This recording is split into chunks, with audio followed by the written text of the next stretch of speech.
नमस्कार दोस्तों, आज हम आपको कार्तिक मास की चतुर्दशी की पूजा विधि तथा कथा सुनाने वाले हैं। तो चलिए शुरू करते हैं। कार्तिक मास की चतुर्दशी के दिन नरक चतुर्दशी छोटी दिवाली का पर्व मनाया जाता है।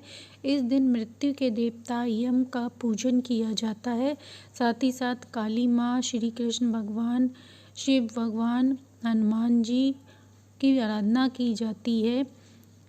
इस दिन सुबह स्नान करके यम तर्पण करें। जैसे सूर्य देव को करते हैं वैसे ही करना होता है। अंजलि में जल लेकर यम देवता के नाम तर्पण करना चाहिए। शाम को दक्षिण दिशा में मुख करके दीप जलाना चाहिए। दीप 4 मुखी होना चाहिए। काले तिल का आसन देकर 2 लौंग डालकर दीप जलाएं। इससे यमराज प्रसन्न होते हैं और अकाल मृत्यु का डर नहीं रहता है। इस दिन मिट्टी का पुराना दीपक लिया जाता है। पुराना नहीं है तो आटे का बना लें। जब घर के सभी सदस्य घर में आ जाएं तब यह दीपदान किया जाता है।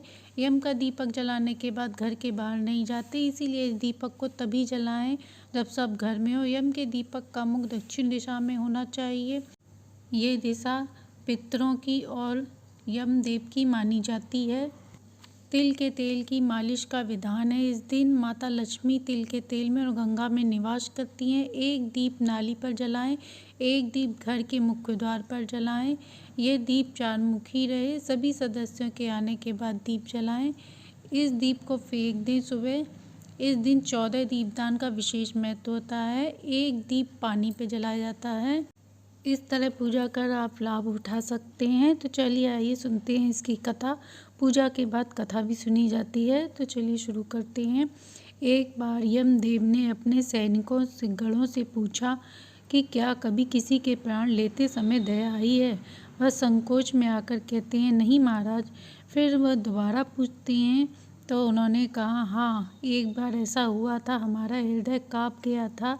एक राजा थे, वह शिकार खेलने गए। शिकार के वक्त राजा अकेले रह गए और अपने साथियों से बिछड़ गए और वह भीमराज राजा के राज्य में पहुंच गए, जहां वह थके हारे थे। राजा को देख महाराज ने उनका स्वागत किया। भीमराज के घर पुत्र हुआ।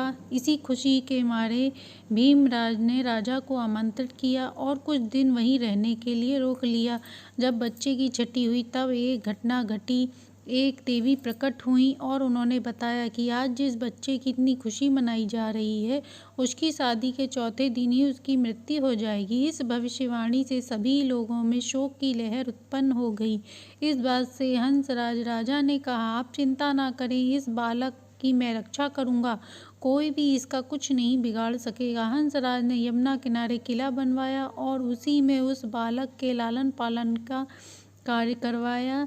उसने यंत्र तंत्र मंत्र का भी सहारा लिया। धीरे धीरे राजकुमार बड़ा हो गया और उसके विवाह का समय आ गया। राजकुमार अत्यंत सुंदर था, जिससे उसका विवाह हुआ और राजकुमारी भी अत्यंत सुंदर थी। दोनों की जोड़ी अद्भुत थी। शादी के चौथे दिन यम के दूत आए और राजकुमार के प्राण हरने लगे। राजकुमार के घर में उत्सव चल रहा था, सभी खुशियां मना रहे थे। राजकुमारी को देख यमदूत विचलित हो गए, पर उन्हें राजकुमार के प्राण हरना पड़ा। जब यमदूत राजकुमार के प्राण लेकर जा रहे थे तब ऐसा हाहाकार मचा, सभी द्रवित होकर रोने लगे। जब दूतों ने दुखद प्रसंग को सुनाया तो यमराज भी विचलित हो गए। उन्होंने पूछा, क्या कोई ऐसा उपाय नहीं है जिससे इस प्रकार की अकाल मृत्यु से प्राणियों को छुट्टी मिल जाए।